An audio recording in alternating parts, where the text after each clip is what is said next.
is where grace begins.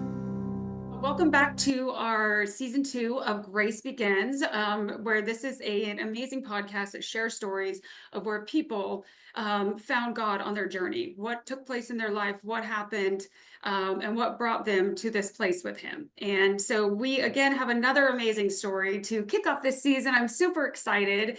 I want to welcome Jim Kelly, as you guys know, NFL quarterback from the Bills, former, and then also Hall of Famer, which is amazing. So congrats on all of that. And thank you so much for taking the time to come here. Because, I saw your story probably about a year and a half ago. I think it was just online news I saw where you got baptized. And I was like, oh my gosh, I have to have him on my podcast, because I think it's always beautiful when you have God in your life all the time. But when you hit that moment, which I hit in my life too, when you hit a moment where you're like, no, God is my everything now, like it just changes you as a person. So I know that you have this great story, and I want to get into that.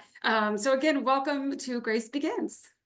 I appreciate you having me, Kathy. Yeah, this journey has been an up and down one for me, that's for sure. I mean, from growing up with a family of 6 boys, to all the goals to be able to, we all wanted to be good enough to make it to the professional ranks, and then take care of mom and dad. So I've had definitely a lot of ups and downs, which I know we'll get into. But yeah, this is I'm very blessed that I'm able to do this. And my body, I'm still here to do this, and I'm not 6 feet under. Yeah. All good.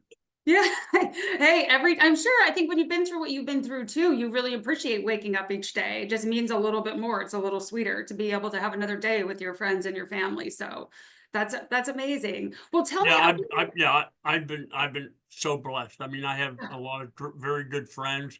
I got a beautiful, loving, caring, God chasing wife, and also 2 daughters that I love to death, and just recently found out I'm a grandfather for the first time, Oh my which I goodness. can't believe, and it's a boy. Oh. I have 2 beautiful daughters, but yeah, I'm gonna be a grandfather for the first time, and I am so excited. Oh my gosh, that's amazing. Well, it sounds like it skipped a generation. It went from boys to girls to boys now. Maybe you're Yeah, starting back into those boys. Maybe you'll have 6 exactly. grandsons. Oh, that's amazing. Congrats. What a beautiful moment. So exciting. I can't wait. And it's 2 months away in July should do. So Oh that's my, great. are And you to guys? be honest with you, I've been very blessed. My son-in-law is probably, when you're a father, you pray that your daughters will fall in love with the right guy, and she hit a home run without a doubt. Oh, And the bomb, I mean everything. He's an athlete. He's 6'6". He weighs about 250 pounds. He's a baseball. He played baseball. Was drafted by the Milwaukee Brewers. He's a big time Christian. oh, And he's a big hunter, which I am. I mean, I love the outdoors. I love going hunting all over the world. And more than that, he's a great, big hearted man that that I thank the good Lord every day for. oh, that's amazing. I'm That blessed. just makes it even, yeah, Now we gotta find somebody for my youngest daughter. yeah, right. I Okay. told, I'll don't be see. in a Maybe I hurry know a though. gentleman. Yeah, maybe I know a Don't be in a nice one. hurry. But Yeah. yeah, she hasn't found the right one yet. But Yeah. God has all the plans for all of us. Yeah. It's all, you know what? I'm a big believer. I've learned in my life it's times and seasons, right? Our times and seasons don't make sense on our watch, but they definitely make I get it. sense on his. So yeah, so good. Well, tell me about, I want to hear a little bit about before the football started, just you growing up a little bit and where your faith was then, and to where, and then let's get into the football. So tell us a little bit about the early Jim. Well, grew up in a family of 6 boys, Irish Catholic. I was an altar boy, so were all most of my brothers.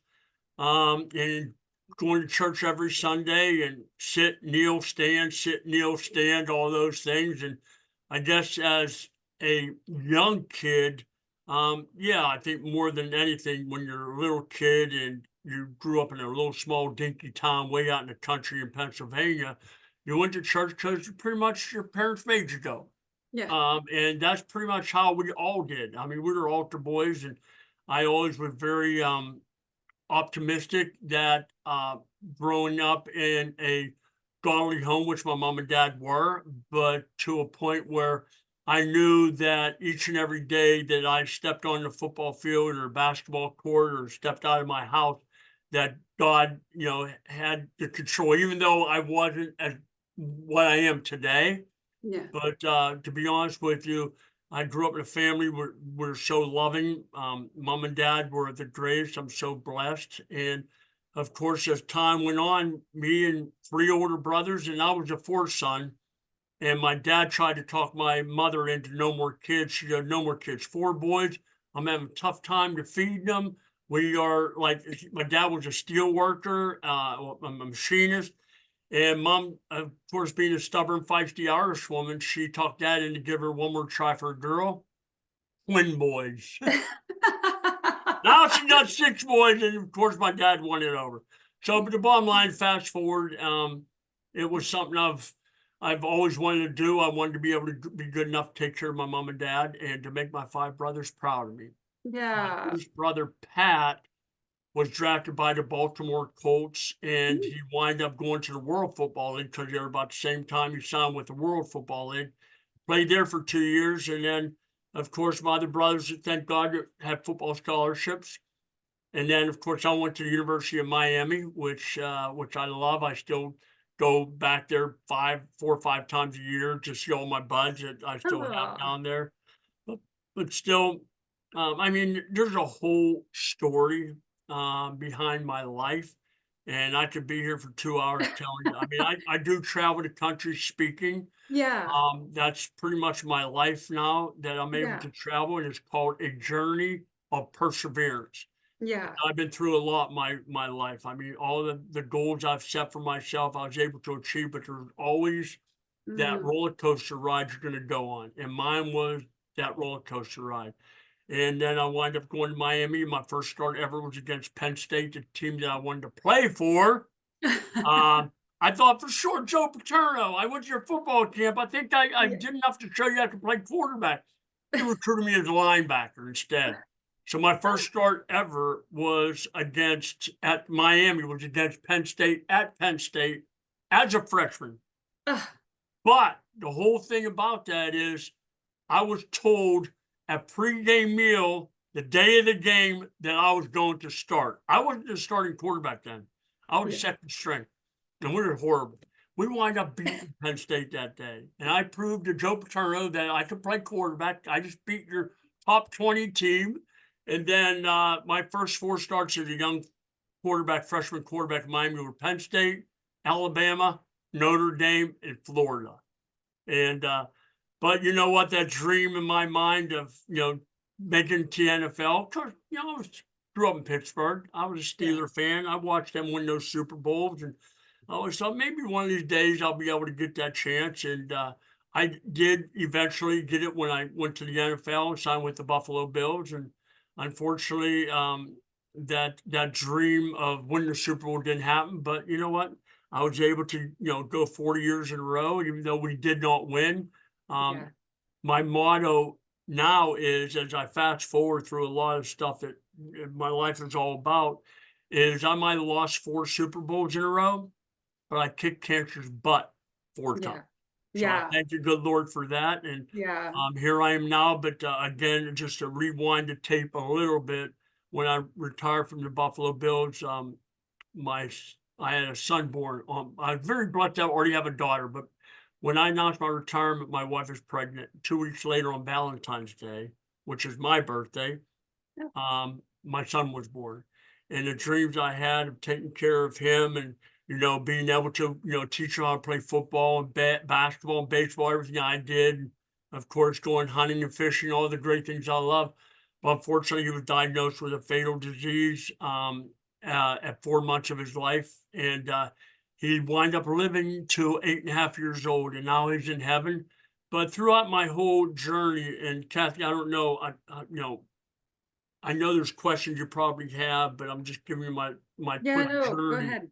to Yeah. get through some of this, is because I was one of those guys that when my son was diagnosed, I was on the road. I was working for ESPN, and then I was working for CBS and then ESPN. I was away from home a lot. My wife was at home, and we were very blessed to have another child. It was another girl. So I had 2 girls and my son Hunter. And to be honest with you, it was a tough part of my life, not only for me, but for me and my wife. It was a struggle. We were not getting along very, because every time I come home, there was 4 or 5 people in the house, because nurses, doctors, people always coming around the house to take care of the kids. And I was bumming out. Me and my wife, we pretty much lost interest in each other, even though Hunter was the only reason that we were still married. And then there's so many things that went on between. I mean, nothing ever physical. It's just that I was not and I admit it now, and I manned up that I was not faithful. And this is all part of my daughters wrote a book called Kelly Tough, where it says a little bit on it, but my wife wrote a book, Without a Word. Both of them were New York Times best-selling. And Wow. the one was called Without a Word, How a Boy's Unspoken Love Changed Everything. And with my son, that's what changed. Number one, it changed my wife. It didn't take her very long to realize that she can't do this alone. She's going to need help. And of course, her mother was very instrumental in making sure everything was done right. And of course, I was out doing what I had to do. And unfortunately, it got to a point where my mother-in-law confronted me. She said, "If you don't change your life, you're going to lose everything." And she was right. And I manned up, and I said, "You know what? She's right. I mean, I'm going to lose my wife, my kids, my everything I worked for, my name, my foundations that I set up." So I changed my life, and wow, that was 20, about 18 years ago.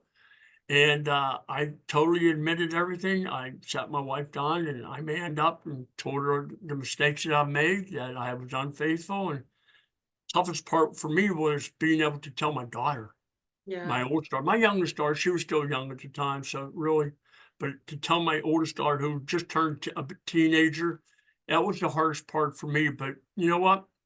God's perfect timing, and I get that. Mm. And it was a day that changed my life, and I knew I had to, but I wanted to. I knew that this is something that I needed to do, but also I wanted to do.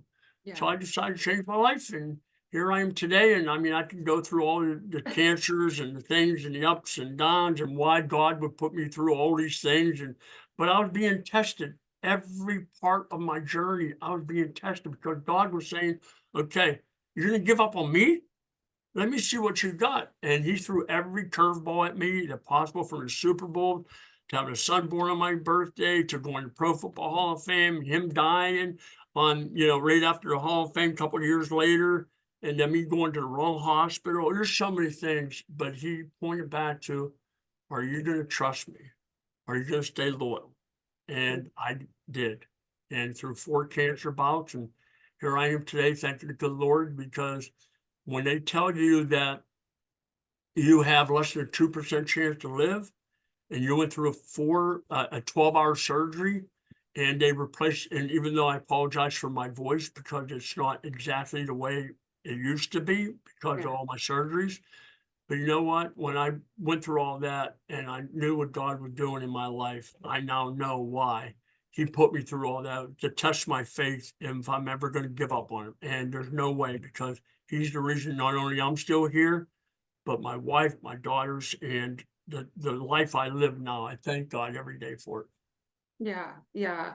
And I think that, somebody who's lost a child really understands what that faith moment is, right? And thankfully, my son is still here, but we thought we were going to lose him last year. He had cancer all last year. It was just it was definitely the year I thought was going to break me, with Yeah. all of that.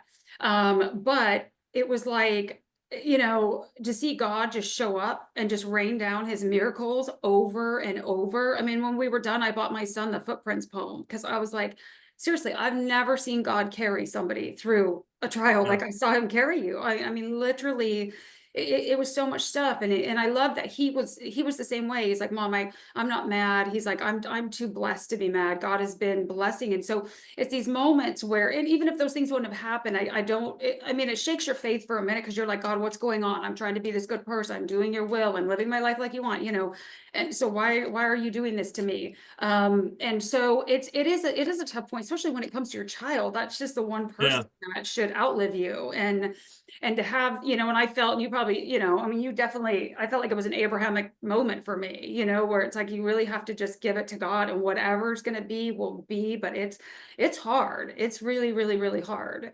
It was really, yeah, it was hard from the beginning, because I even got to a point where it was driving me crazy. And I said to my wife, if being a Christian is being like you, I don't want to be one. That's Mm, the part of my life I was like, I was mad at God. yeah. And I'd like, man, you put me through all this. I can't handle this. And that's when I decided, as well as, when you have a special needs child, it makes it a lot harder for families out there. And thank God Yeah. that my Jill started with it, and she kept teaching me. But one of the good things about her, and for everybody out there listening, as long as you don't force it onto somebody, called God's perfect time. I get it, because when I played in the NFL, I was getting it forced on me. People tell me you need to, and I'm like, I don't want to hear that. So I have a fellowship I do every single month, men's fellowship, and I get 25 guys, and I have probably 10 guys that nobody in a million years ever thought that they would want to become a Christian, change their life. I have 25 guys, and that was one of the things that I never thought in a million years I would be doing. Now I'm the host of it, and now I do this every month, and I love it. And Yeah. this is something that, I just want everybody out there, don't if you want to change somebody's life, don't throw it on. Slowly get in. It's not always what you say, it's how you say it. And Yes. just to get them, they'll come around in their time. But if you keep throwing them and, force them into it, or trying to get them to go so hard, you're going to scare them away. And that's what happened to me early on. But I knew that more I thought about it, the more I wanted, and I took it slow. And my wife did such a great job. She knew when to talk to me about it and when not to. And she slowly got me into it. And all of a sudden, here I am now, as you well know, Yeah. baptized now, which is, Beautiful. oh, that one's a big part of my life, because what I wanted to do during our fellowship, and I've had it for like 17 years now, I've been doing it. Wow. I wanted to do it at my lodge. I have a beautiful lodge down in South Towns, outside Buffalo, about an hour outside Buffalo, and I have a nice big pond. That's where I wanted to do it. But Yeah. I knew in my mind I wanted to do this sooner than later, because this is something Yeah. I've been wanting to do. But live in Buffalo, you can't do a baptism when there's ice on your pond. Yeah. Yeah. So I wind up waiting till summertime, and to go down from my place an hour, and some of the other guys that were older, Yeah. that probably, driving down there. So I decided to do it at my home, where we usually do our fellowship in front of Yeah. everybody. And I had a couple of my buddies also get baptized at the same time. Yeah. So for me, perfect timing. Why not? Let's do it. And we did it. Yeah, and I saw it, you do it in your pool. So that, yeah, much better than Buffalo in the cold. I feel like your baptism numbers would go down. I But don't it think was there's that many perfect. coming back. It was perfect. All good.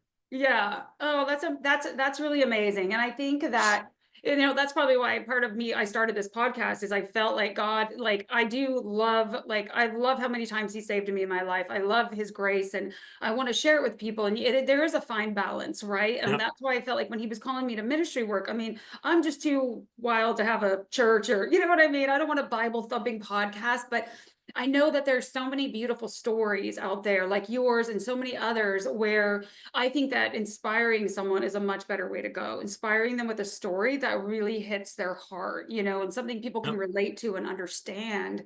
And as you talk about your imperfections, because I think that's something that holds so many people back, is pride. You know what I mean? Just putting up this facade all the time, and not being able to humble yourself to God. And so that's the moment, to me, where I found that's the moment the magic happens with him. I feel like That's when you're able to just come to him, you understand his love and you humble yourself. That's when the beauty happens in that relationship. There's no doubt about it. And I mean, my daughter Erin and my wife do a podcast also called Immeasurably More.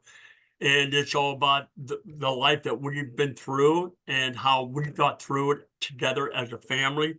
And I hopefully will get you to do a podcast with my wife and daughter, because it's amazing. It's like this one.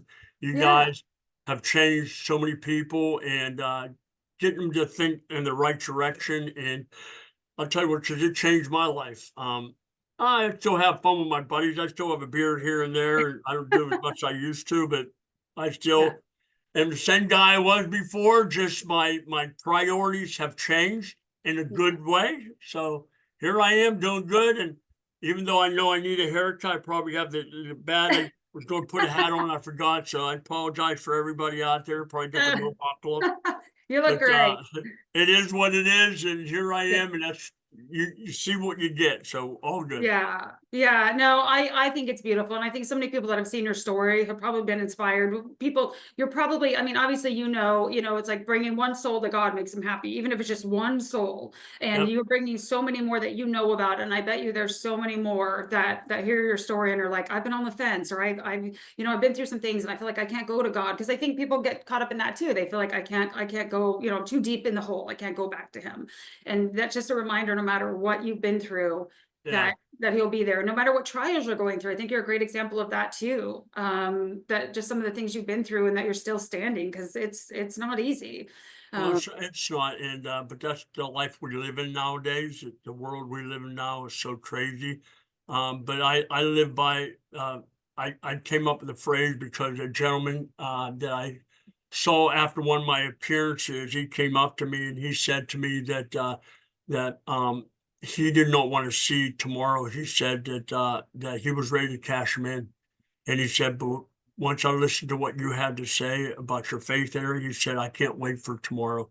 Now, when I thought about that, when I got back to my hotel room, again, this was 6, 7 years ago, I thought about and I came up with a saying that I live by now. It's make a difference today for someone fighting for their tomorrow. Make a difference today for someone fighting for their tomorrow. Because too many people nowadays, they don't want to see tomorrow. They want to give up. And Yeah. I just urge everybody out there that you don't have to be a Hall of Fame quarterback. You don't have to be a celebrity out there to be a difference maker. You can be just a normal 9 to 5 man or woman out there, whether it's your son or daughter, whether it's your family, your mom and dad or a friend that might need that extra hug or that smile and saying I love you or just making their day. You don't Yeah. understand what that does for people. Sometimes people don't have, I'm so blessed. I have some really good friends and family. There are a lot of people out there I've met over the past, 10, 15 years that they don't have anybody. And just to be able to do that and make their day by that, putting that smile on their face and a smile that you put on their face, that's what it's about. So I Yeah. just urge everybody out there that you can be that difference maker. You don't have to be, like I said, a Hall of Fame quarterback or whatever the case may be. Be Yeah, and it's that beautiful that person that that's makes like God working through you, and I think that he does want to work through so many of us, but we have to listen to that. When he Yep. tells you to talk to some stranger or hug somebody or give someone a nice word. Sometimes I'll just compliment someone's shoes just because I fail for whatever reason. They need, something, that little boost, and their face always brightens up and they're like, oh, thank you so much. And so I think, and one thing I love and it seems like from your story is that sometimes God puts us on a platform, right? You would have never guessed. You thought your platform was just success and football and all these things, but really he was putting you on this platform for him, which was going to be Yep. much later down the road. Which, and I look at it in my own life, had I just jumped right on the Jesus train when I was younger, even though I grew up in church and it had a testimony, but had I really jumped on that, I wouldn't have been prepared, right? I wouldn't have been strengthened after all the trials I've been through. That's what makes me a better person to Yeah. be his right hand, to share the gospel. Like that's what makes the difference for me now. So Yep. I did it, and that's what's about. And my wife always said that, and I do too. My wife, she reads the Bible every day, which I do my quiet time, and I read it too, but not like she does. yeah. And it's she said one thing about Jim, he don't speak Christianese. I love I it. have my way of talking to people the way I do, and she is a little different than I am, but we get it. We understand each other. We love Yeah. each other to death. And hey, it is what it is. And this is me. This is what you got. And if you don't like it, then find somebody else. But I thank God every day for what I have, and for me being here, for me being able to travel the country speaking, and I do the cameos. And I do a lot of the cameos on, becoming a Christian. I do it on, of course, you do the birthdays and all the other things too, but I do it on everything. And I have fun doing it. I'm one of those like to mess around and joke with people, but when it comes down to it, I know what's in my mind. I know what's in my heart. Yeah, no, that's amazing. And one thing I'll say before we close, I was just thinking about how these platforms that God puts us on, and I was listening to somebody's podcast the other day, and she's an actress, and she was saying that, like, because for me sometimes, Jim, I just the way the world is, I just want to go head for the hills, right? I just want to get a cabin in the middle of nowhere and check I out have one. time. Yeah, I know, great. Yeah, just not in the winter. I'm not coming. But it's like that's what I want to do. But she said in this podcast that God has to place us in the positions that we are, because there has to still be good people in our world. I'm a publicist, so I deal with all kinds of people, being in that industry. I have a lot of different clients, but I'm around a lot of different people. So I do get the chance to be that example. And I fail a lot. Trust me, I probably fail more than I succeed in it, but it's like I at hear least you. I'm putting in that, that I know that that's what he wants me to do, that I am here because he still needs good people out there in the world, in these circles, trying to really set the example and bring light to somebody. So I think it's amazing. And I think it's beautiful to see when you see his plan in your life and other people's life. And it seems like we're definitely seeing it in your life. And I'm excited to see what else you do. And it sounds like you're going to, really Me fellowship too. with people, and see what Yeah, he has. I never thought to see 65, but here I am 65, and I just want to be able to. I talked to God. I said, you know what, just give me time to be able to teach my son how to throw a football. That's all I want. Give me that time. So we'll see what happens. But I take it one day at a time, one week at a time, one year at a time, and it's all in His timing. So I think I'm ready for the next journey, but not quite yet. I told my Yeah. son, I will see you someday, but I'm not Yeah. quite ready for you yet. Yeah. No, and that day will be special when it comes. But you're right. There's, it's a moment up there. It seems like for a lifetime down here, but it's just a moment up there. So it'll be like nothing when Well, I you. wish you nothing but the best, and you and your Yeah. family. God bless you. I Thank you. appreciate you having me on, and Yeah. hopefully, it's so the people that listen will get something out of it. Understand that nothing's ever easy in life, but it's what you put in your mind, and surround yourself with good quality people. And I've been blessed to have great people around me, and I thank God every day for it. Yeah. Thank you. That's amazing. Well, tell us really quick where people can follow you, if they can see your foundation, upcoming events. Obviously, if they want to book you as a speaker, I mean, would love, Yep. Log on to jimkelly.com. That's pretty much where I'm at, or huntershope.org. Okay. My son's foundation, which we set up many years ago, Kelly for Kids. All you gotta do is log on to my name. You can find the list of all the things that I do, and Okay. I'm just blessed I'm able to do them. Number one, Yeah. Yeah. and so just log on to jimkelly.com, and whether it's for that or my cameos, whatever. But Kath, the last thing that I have to throw this in there. The last thing that I got to say is, let's go, Buffalo. I Of had to do course, it. we have to close it with that. I love it. Oh, without doubt. So you take care of yourself. God bless you. I wish you nothing but the best for you and your family. And it's great talking with you, and hopefully we'll do it down the road, and have a great one. All right, take care. Thank you so much. All right, thanks God everyone bless you. for coming back for season 2, and we'll see you next week. Heartbreaking, and you're thinking